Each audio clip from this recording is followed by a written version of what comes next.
So it's episode 6 of Orphan Talks. I hope I don't get in trouble for talking about this, but I want to talk about drunk driving, and I guess I'll preface it by saying I do not encourage anyone to drive while intoxicated. It's not legal, and it's just the risk is just not worth the reward, and there's not really much of a reward, so it's pretty much just all risk.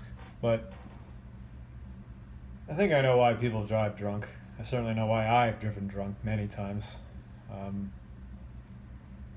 It's not that hard. It's it's almost like when I'm driving drunk, the times I have, like, I feel like I'm even paying closer attention than when I'm sober, you know?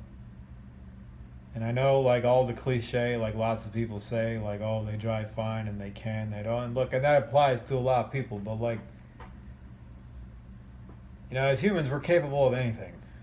And I think certain people, just the way their brain is wired and stuff like that, like, they're able to manage certain tasks, under certain circumstances better than others.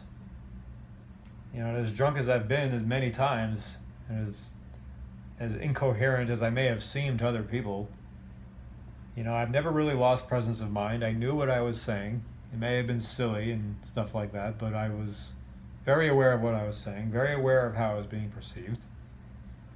And I'm driving drunk. It's like I got hands on my wheel, 10 and 2, and I got no music, and driving the speed limit. It's like, this is safer than how I normally drive, where I'm speeding and I'm just like on my phone and I'm just got one hand on the wheel and I'm just like looking everywhere. It's like, I might as well drive drunk all the time.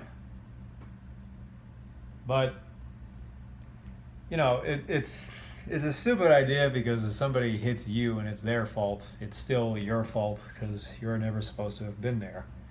Even if you know how to drive drunk well, and I'm sure some of you do, bottom line is you're at the mercy of everybody else and their competence. So it's just not a good idea. But when I've driven drunk, it's like I didn't even. At times I've driven drunk thinking I wasn't really drunk, because I feel like my focus was just good. Like, after the Super Bowl in 2009, I was 24. Like, I left, and I'm just going home, and I'm feeling fine. I even stopped to get, like, In-N-Out burger. I go inside the house, and I get inside, and just, like, once my guard comes down and I'm relaxed, and it's like there's nothing I'm, like, thinking about doing, I'm just like, God, it's like, whew, I am polluted right now. And I was just driving. Jeez. Can't believe I just did that. But,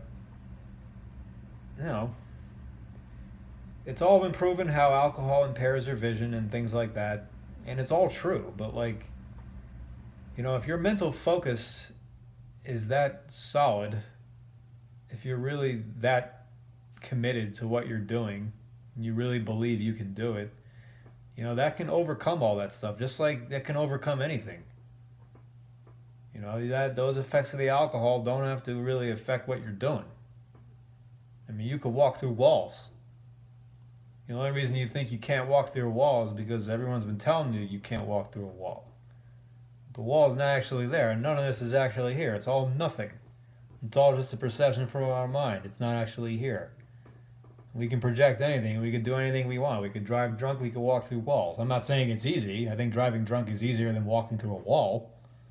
But the point is, you can do it all.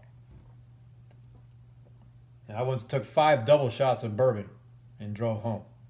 And I even, like, mapped out my route and everything. I didn't go on any highways, and I knew it's like long straight road, one turn, long straight road. So it's like, I planned it out ahead of time. It's like I was trying to apply as much intellect as one possibly could to driving that intoxicated. So, I don't recommend you drive drunk, but hey, I understand if you do. You think you can do it, yeah, you can do it. You can do anything, but you know all the statistics, so don't do it anyway.